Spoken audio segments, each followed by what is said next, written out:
Hi, and welcome to the Unashamedly Human podcast, a podcast created to help you get out of your head and into your life. That is, if you want to have more fun, freedom, happiness, peace of mind, and success whilst squeezing the juice out of every area of your life.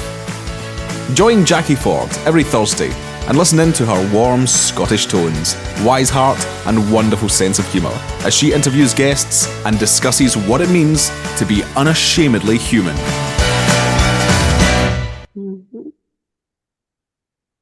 Hi, everyone, and welcome to the Unashamedly Human podcast. It's been a minute. As you all know, I've recently moved house. I've become a grandmother again, and we've been decorating the house, getting ourselves sorted.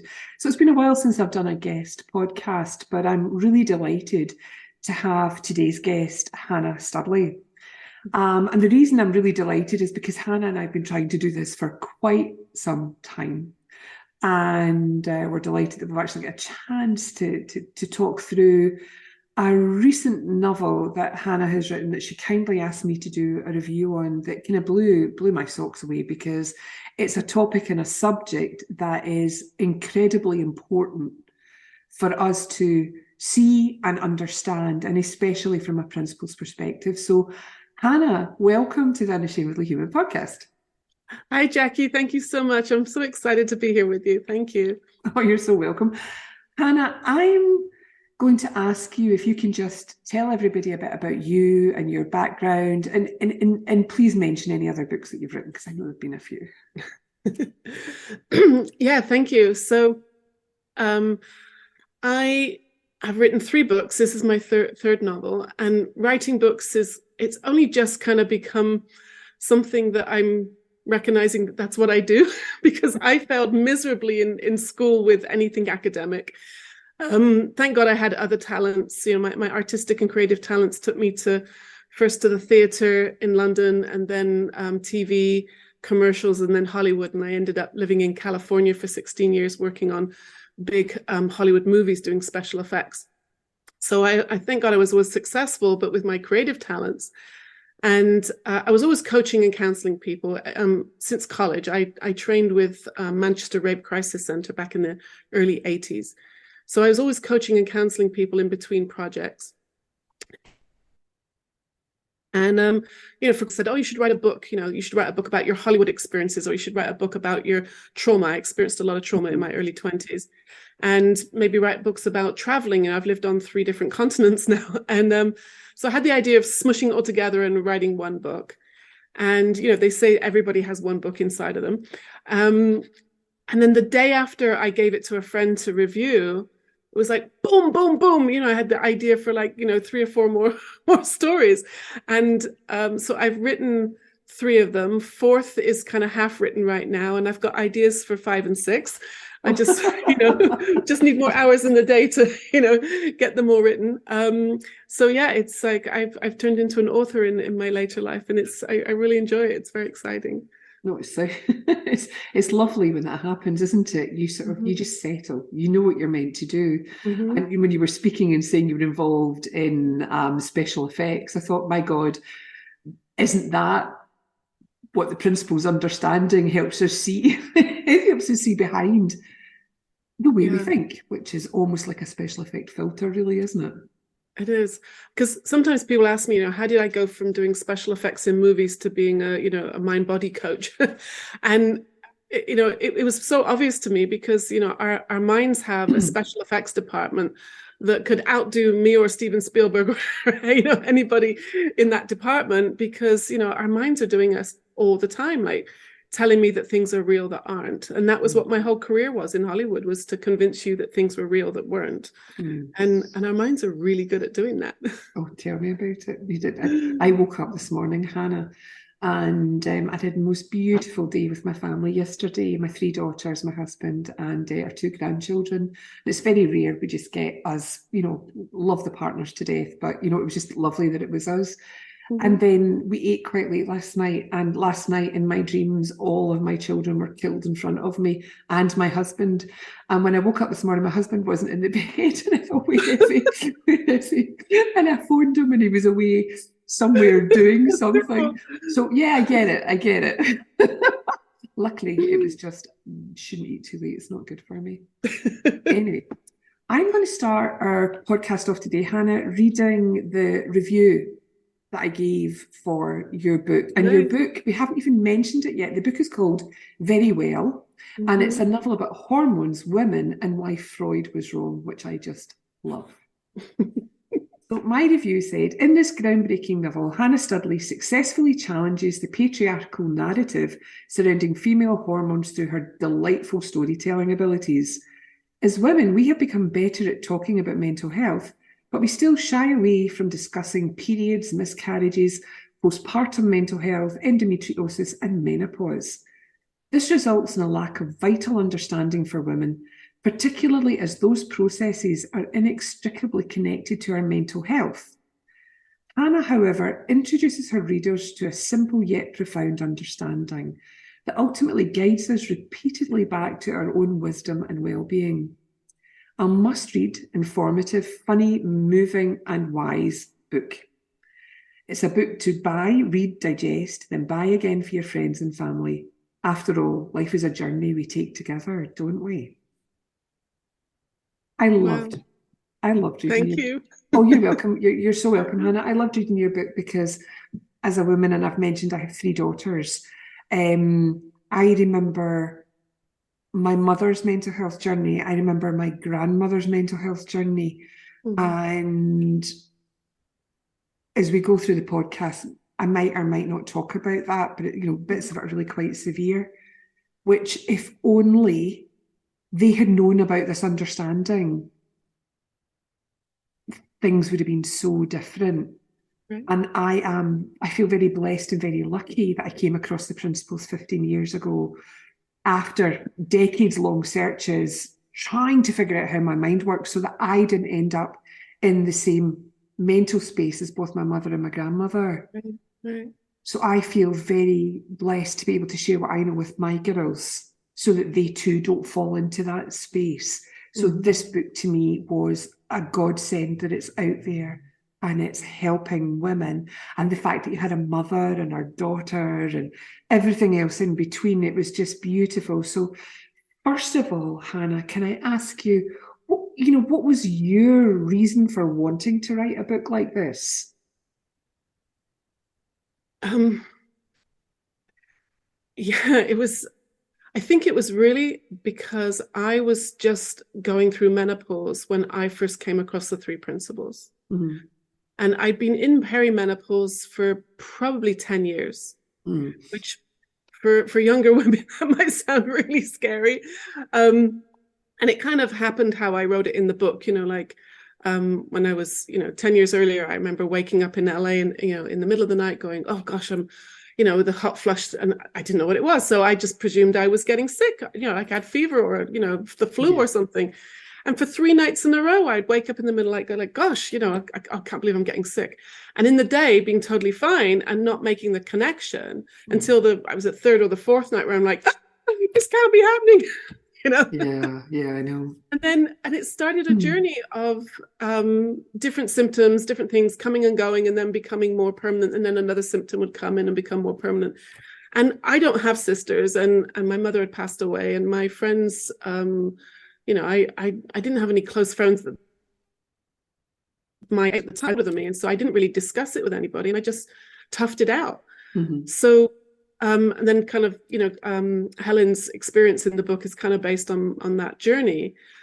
So when I came across the 3 principles, I was just at my wit's end with it. It wasn't just finding a jar of mayonnaise in the freezer kind of stuff, or but like, or I remember sometimes a hot flush could feel like someone just put the gas stove on in your chest, and like the heat coming up the top of your head, sweat dripping off my nose, being able to or not being able to think how to do things you do. I was then coming to feel dizzy before every hot flush, and I was having them every 20 minutes at the end. It was, I couldn't function.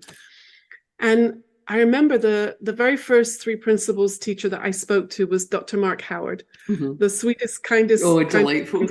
Yeah. And, I think maybe I'd read a SID book. I'd maybe, watched some webinars or something. And Mark was very kind enough to give me a free chat. And so I said to him, but what about hormones? I remember that was one of my very first clearest memories of a question. And he was so sweet. He went, he said, no, it's your thinking as well. And I'm like, how can that be? Right. And like I kind of describe in the book, it's not that thinking is necessarily making that change in temperature or making, our bodies, fluctuate hormones. Those things are not natural and normal. But my experience of it was being created with the gift of thought. And that was kind of like the first kind of like aha moment I had of seeing the connection between mind and body. And it kind of was the beginning of my journey into this. So it was kind of my launch pad of the 3 principles understanding, seeing the connection with my physical issues. And it wasn't until a couple of years later when I realized, like that my pain was going away and all the other physical things were, kind of just taking care of themselves, settling down and doing their natural thing, that it kind of all became clear. And I thought, how many women must be going through this and not knowing, like I didn't really know. In fact, I remember going to my family describing how I felt. And he immediately started writing a prescription for antidepressants. And he's an excellent doctor. It's no reflection on his medical skills. And I remember saying to him, but I'm not depressed. And he said, you've just told me you want to hide in your room, you have no energy and you want to eat chocolate all the time. And I was like, well, what woman doesn't? Right. Yeah. I said, I'm not depressed. I just can't do my life right now with this physical condition. And I didn't take the prescription and found, thank God, found another way out of it. Yeah. I mean, I just wonder how many of people listening are going, oh my God, me too. Me too. Even saying what you said there about hormones, we've also got minerals in our body that when the minerals are out of whack, it can cause us to have issues with our mental health, for our state of well-being to be a wee bit lower. So that we do take our thinking more seriously. And for example, when you're craving chocolate, it tends to be a magnesium deficiency.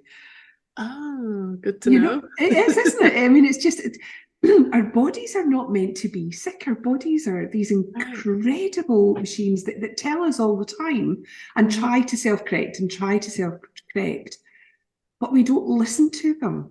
Right. We just don't listen. And you were listening to yourself, you were listening to what your body was telling you and knowing that you were not depressed. You were not depressed. You might have been needing deep rest, but you were not depressed. Yes. Yeah. And when we go through these hormonal changes at puberty, after having children, and in menopause, it takes a lot out of us. Right. And that is tiring. But we still think we can do what we've always done. Yeah. Which is just crazy.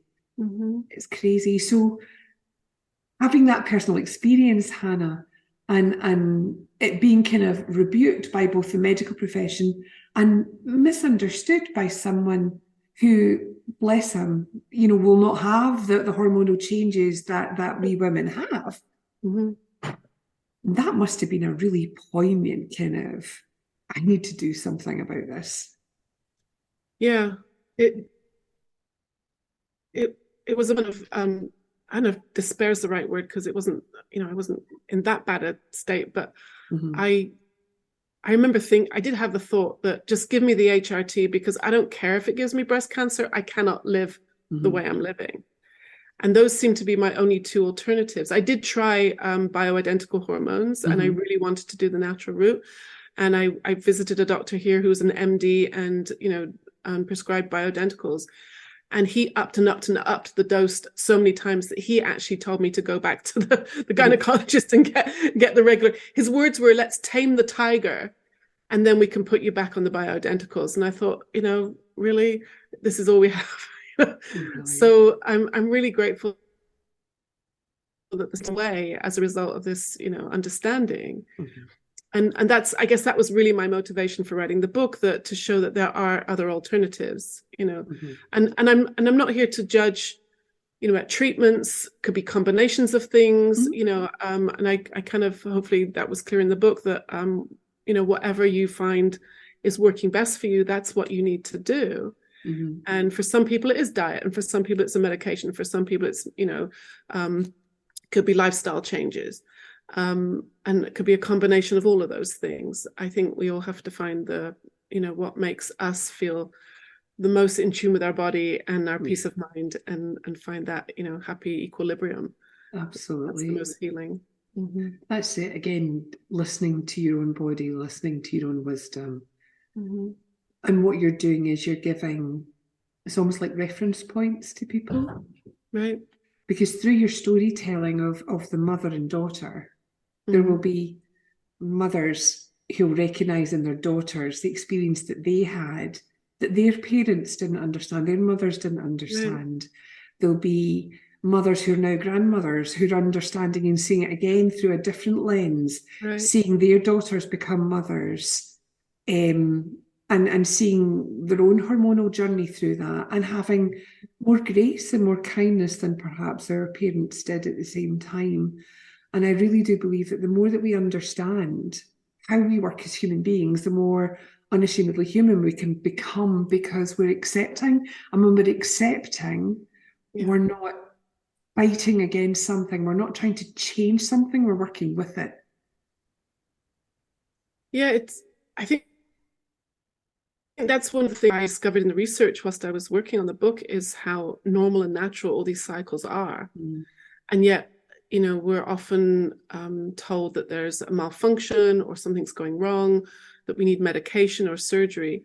In fact, PMDD, the diagnosis that one of the daughters has in the book, I joined a Facebook group, a PMDD Facebook group, because when I research things, I always join Facebook groups because I'm curious to hear what the women are talking about, not just what the doctors say and what the research says, but what, the people who are being given this diagnosis and are experiencing it, what are they talking about?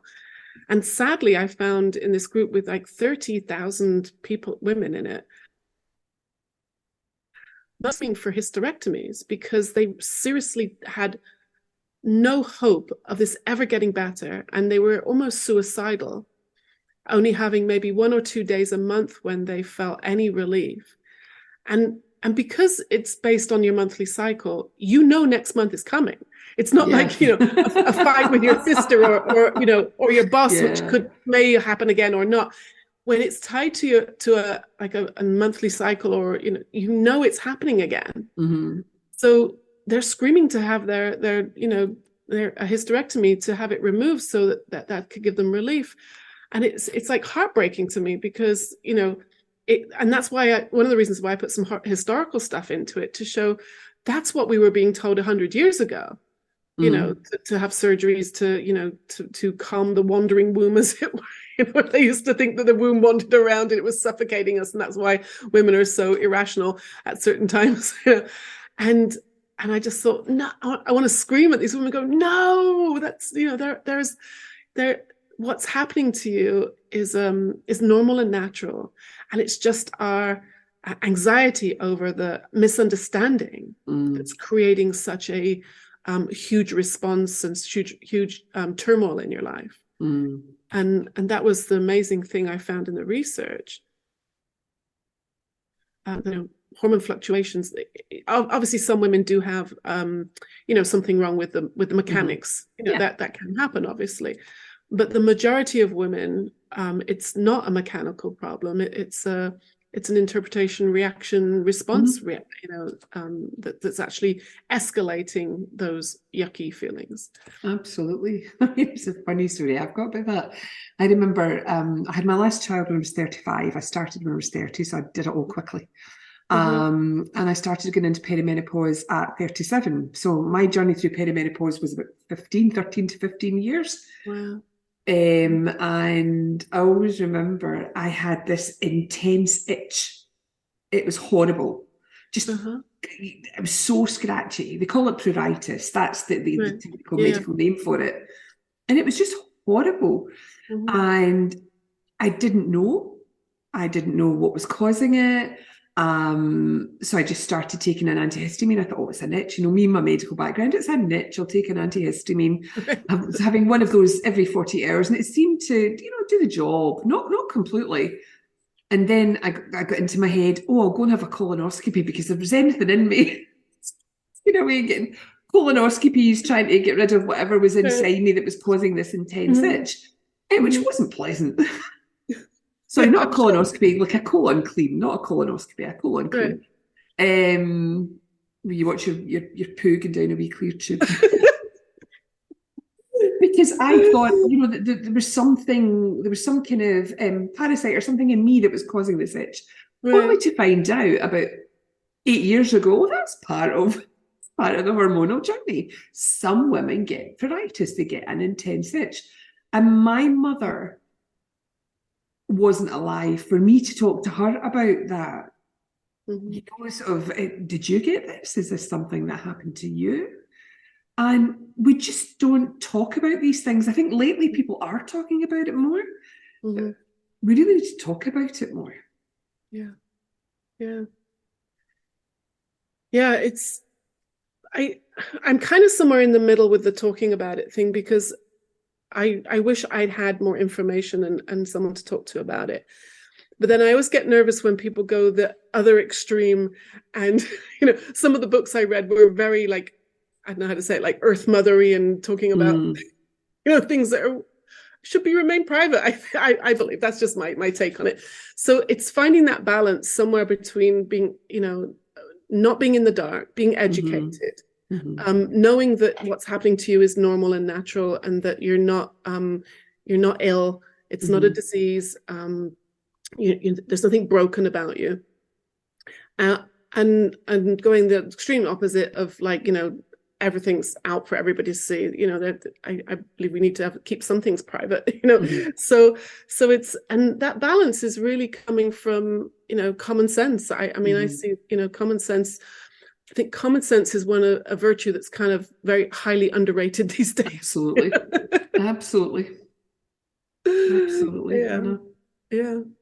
So no, I again, sort of what you're pointing to, and what we both understand is having this understanding as a foundational perspective means that you can hold all of these concepts and all of these ideas, whether it's a very highly intellectual way of looking at it, or a spiritual way of looking at it, or even an earth mothery, wherever that falls into, when everything's out.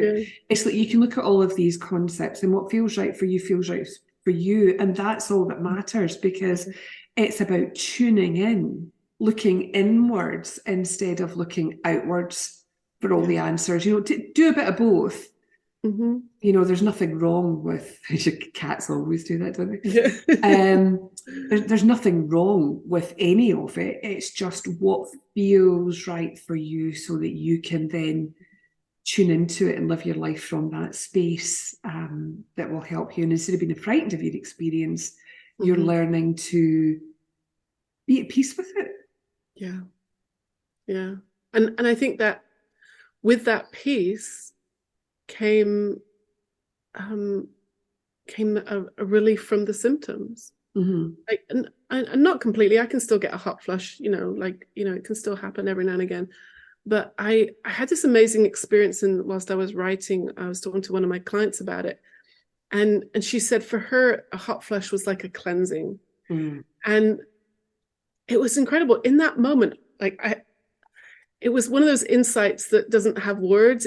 I just felt a shift, I just felt something shift, and I didn't have a hot flush for 2 weeks afterwards. And it wasn't like I was counting, or I just remember when the next time I got one, I thought, wow, that's weird. I haven't had one in 2 weeks, when I was getting them maybe 1 or 2 a day. And 1 or 2 a day is fine. I mean, it's, I can, that's not a problem. And I thought, wow, how powerful, an insight can be, that it can shift like that. Because I remember when I was having them like every, I don't know, an hour every 20 minutes at some point. In the winter, I would time getting dressed with having a hot flash in the winter. So I have to put the heating on. You can make use of that. It was kind of funny.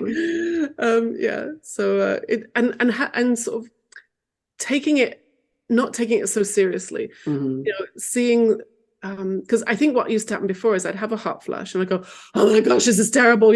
It's not fair. When is this going to end? And that kind of dramatic response, kind of sets the nervous system off, and the stress response, and that can kind of become a habit. And and I think that's what was escalating it as much as anything else. And so now, when I sort of started finding that peace of mind in my thinking as a result of understanding the principles, it makes sense to me now that so many of my physical issues were just started melting away. And now I see that those physical issues were all wisdom. They were all my body trying to send me a message that sadly and innocently I didn't understand. I didn't know how to read that language. So and that's a main part of my work now is I made a little meme, like one of those pictures, and it said, if you can't hear your body whisper, you'll have to listen to it scream. Absolutely. And my body was screaming at me in multiple different areas until I was able to hear it, and now it doesn't need to. Yeah, that's beautiful, Hannah. And so many people will hear that, wisdom, gentle, you're not listening. And it screams, or something happens and makes you stop. Right. And reassess what's going on. I find that all the time with my clients, with myself too, Hannah, when I don't listen and they don't listen, is that it's taken out of our hands. Not that anything's ever in our hands, but we have this perception that it's in our hands, and it's fascinating to see the ways in which that happens. I recently had a client who wasn't listening. She's an executive, wasn't listening to her body telling her she needed to slow down. She's going through menopause, perimenopause as well at the moment.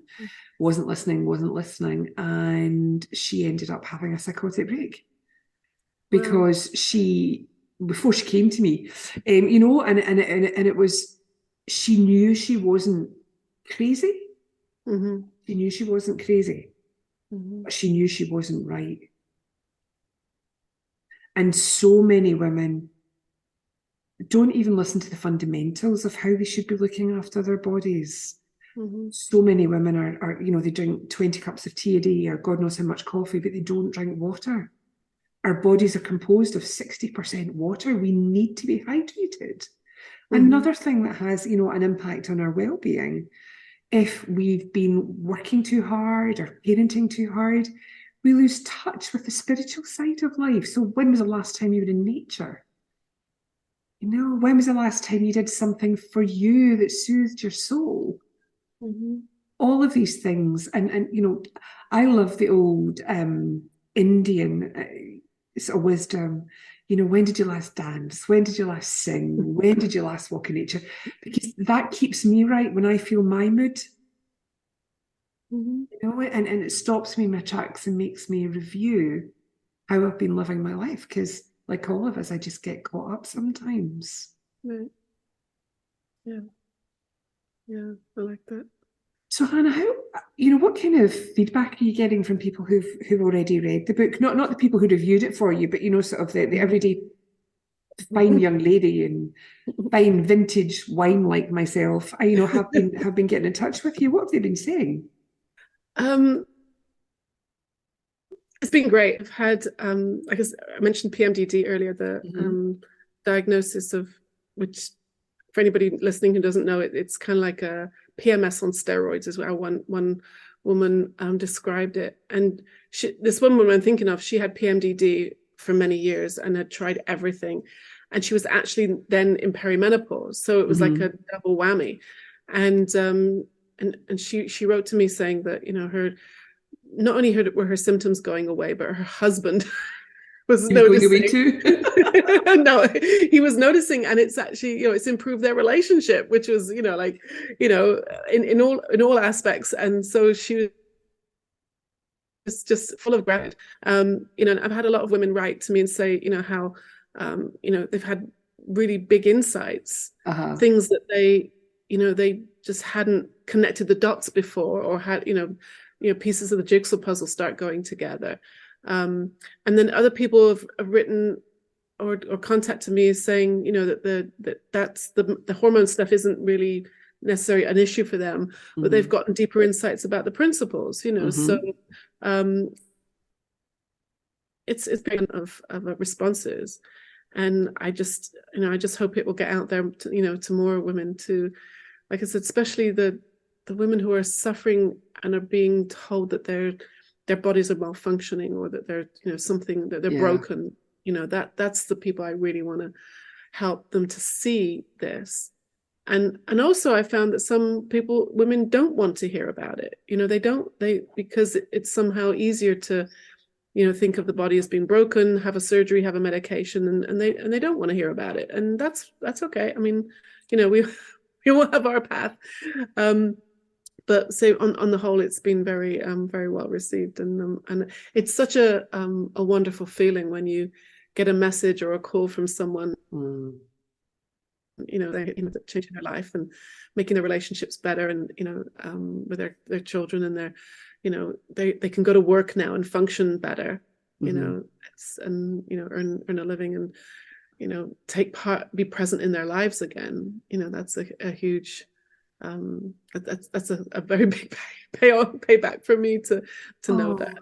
Absolutely that you've touched someone else's life that is integrated wisdom in them now through their own insight through reading your book, and then they can pass that on to future generations and friends. And it's lovely, because as we all know, menopause, in particular perimenopause and menopause, the minute they found out that HRT, in a study that was done many years ago, they found out or perceived that HRT was causing increased rates of cancer, which I think they're now starting to rebuke. They're saying that isn't necessarily true. Right. But having worked in the pharmaceutical industry for 3 decades, the minute a drug company hears that, all research stops. It's not financially viable for companies to even think about going down that route. And if they think that HRT is something they can't invest in, then the research stops. And even up until that point that HRT was available, there was not a lot of research into women's bodies. There still is a lack of research. Lots of drug trials, especially painkillers, the trials have been done on men. They've not been done on women. Right. Yeah, which is just, it's having we look at that kind of stuff, Hannah. I heard recently. It's quite mind-blowing. I heard that recently, that women are often excluded from drug trials because of their unpredictable bodies. I don't know if that's the reason, but I was like, how can they do drug trials on half of the population? Exactly. It cracks me up. It really, really does. If you can avoid drugs at all, avoid them, folks. Yes, right. Just don't take them. Find out natural ways to do things if you can. So the research has not been done. And as a result of the research not being done, and as a result of only over the last couple of years, people have started talking about perimenopause, menopause, hormones, mental health, and with the rise of TikTok, the rise of Instagram and Facebook, women are just starting to understand it more and more, and starting to seek out teachers and mentors who can help them understand it more. Because as we know, it's not just about understanding it from an intellectual standpoint, it's about understanding it too from a human, biological and a spiritual standpoint, because from that perspective, knowing both your psychology and your spirituality, two sides of the same coin, as people say, you have a much more adaptive response to what's going on, which is just beautiful. Now, Hannah, before we finish, I'm just going to read the little bit at the back of your book for people to just get, if we've not explained it properly, it gives them an idea of what the book's actually about. And as I said at the beginning, when you heard me review this, I can't advocate for this book highly enough. I really recommend it. If possible, you get yourself a copy and read it and share it with other women that you know too. So at the back of the book, Hannah says, after surviving the tsunami of her daughter's teenage hormones, don't I know that well, PMDD and postpartum depression, Helen is engulfed in her own menopausal tidal wave. Debilitated by brain fog and hot flashes, she hears about the mind-body connection and watches as a hormone nightmare starts to disappear. Where will her dedication and sacrifice take her as she embarks on a courageous journey to bring women back to their innate well-being? Can she bring this new understanding of how the mind and body work to help other women get relief from their suffering with hormones? Well, I personally believe that Hannah can help us do this. So the book is available on Amazon and other good book retailers. Hannah? It's actually, yeah. Mm-hmm. Fantastic. So any last words of wisdom, Hannah?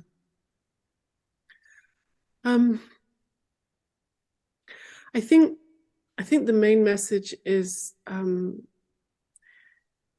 really knowing that there's nothing wrong, that it's like I've said it a couple of times, it's normal and natural that what we go through as women, that's why it's called a cycle. It goes round and it changes, and there's the monthly cycle, there's the cycle with birth, and then one of the things I learned with menopause is our hormone levels actually go back to what they were before we were menstruating. I mean, who knew? I didn't, And so, when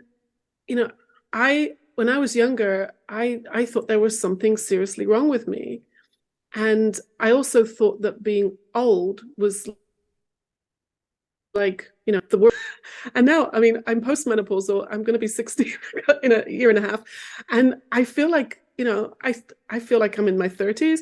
I've got so many ideas for projects I want to do, traveling, it's like life is like amazing. It really, I love it. I mean, I think back now to sitting in my doctor's office when he was, offering me antidepressants, and I feel I just couldn't remember, anything, and having such a hard time. And to see now that, everything passes, every hot flush, every low mood, every bit of brain fog, it passes, and there's a beautiful life available. And I just also want to say that a lot of women I work with have all kinds of health anxieties, and hormonal stuff kind of fits into that category, and I love what you said about it being a spiritual answer as well, because I know that when there's plenty of research to back this up, that when people have some kind of belief that there's something kind in the universe taking care of us, that when we can see that and see beyond what we're suffering in any given moment and come back to the moment where we are actually okay, and focus on that loving kindness, that infinite wisdom, then that has carried me through and out the other side. Holding on to that grounding, that belief is like I said, all my symptoms just started to melt away. And I think it's nothing special about me or you. It's like we're all built that way. It's available for everybody. So yeah, thank you. Oh, thank you, Hannah. I have nothing more to add. That was beautiful. Thank you again, Hannah, for being a guest on the Unashamedly Human podcast. And please, if you can, get a hold of Hannah's book, read it, and let her know what you think. Let me know too. And I look forward to speaking to you all again soon. Take care. Thank you.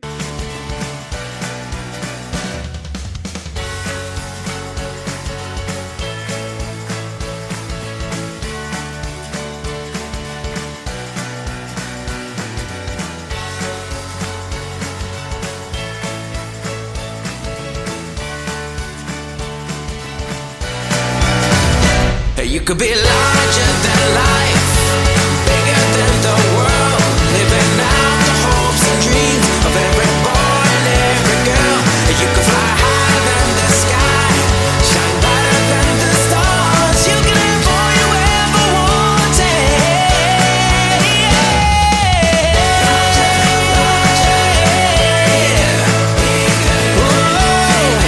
Hopes and dreams, every boy. You can fly higher than the sky.